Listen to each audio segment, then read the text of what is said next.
Bitcoin, what should we anticipate next? Are we going to see high highs or should we anticipate a correction?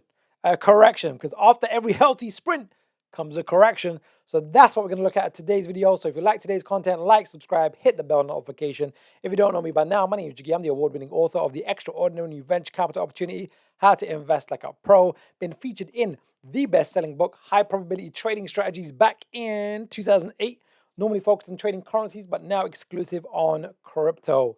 So today's video, actually, I was on a live conference with my team. We have a weekly meeting on Thursdays, and we did a live Bitcoin update. So today's video is actually going to be that video from Thursday, what my update was with Bitcoin.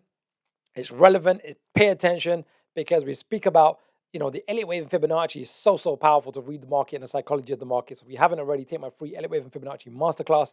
Is in the link below. But we're looking that potentially Bitcoin's going to make a high, another high, but the momentum is overbought on both weekly and daily, and we should anticipate sideways to down for a few weeks. So we want to be really mindful of that. But money tends to flow from Bitcoin into the altcoins, into the micro caps, and then we're probably going to move into altcoin season. So enjoy the content. It was from a couple of days ago, but I'm away for 3 days. I'm on a business meeting.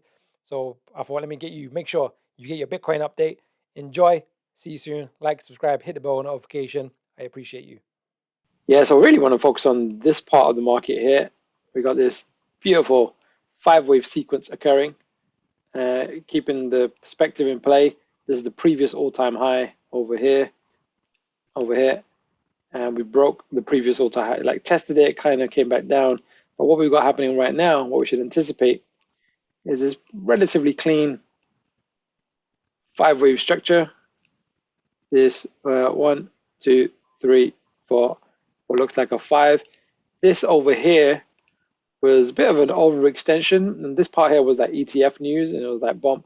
But what looks like it's unfolding, and we should anticipate this, is this last leg of the movement here, which looks like, if I just put it on a line chart, sometimes it's easier to see for you guys, is a nice 1, 2, 3, A, B, C of a 4, and potentially we should expect one little high of a wave 5. Typical price target is the external retracement of 1.272 to 1.618. That's the typical zone. So that would be roughly, it looks like it's not a lot, but actually it's very significant, like 70,000 down to around $68,000, give or take. Then what we should anticipate, if it unfolds like this, if we look at the momentum, it's bearish at the moment. The weekly momentum is also deeply overbought. So we're expecting the upside to be very limited. Especially also, if you notice, there's something very intricate here, is that this high is pointing down, but the price is going up. I don't cover this in the courses, but it's called divergence.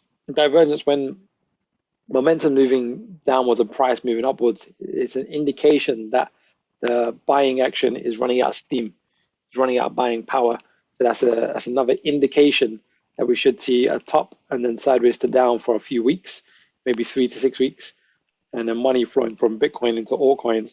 So then, just to wrap this up, excuse me, is if we do end up seeing just another, this might end up being the high. We don't know for certain if it's going to do this, because this might end up being the high over here.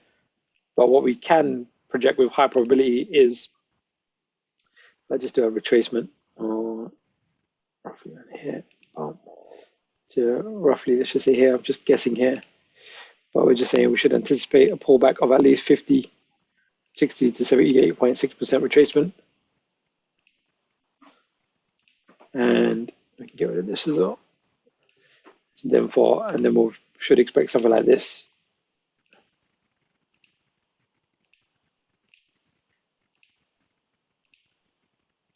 And you can almost see, here's one that I prepared earlier. I think I said then a continuation for a wave 3. Yeah. There's the Bitcoin update. We can also we can do a bit of time as well. Time, the typical time, if we're counting this as a wave 1. Now you notice that here we say wave 1. It's a bit unusual, but when you get the candlesticks, you'll see that the low of the wick So we kind of, it's not as clean as we'd like it, but it is what it is. We're counting that as the beginning of the wave here. If we say, let's just say today or tomorrow, it makes a little high, whereas the typical minimum is 50%, which is this uh, this line here. And the date of that is, well, it says 14th of January, but I doubt if it's going to be that long. It'll probably be more towards this one here, maybe mid-December. But what I found is when the market is very bullish, the correction tends to finish a lot sooner. So I wouldn't be overly surprised if it's just early December, and then we just get a continuation.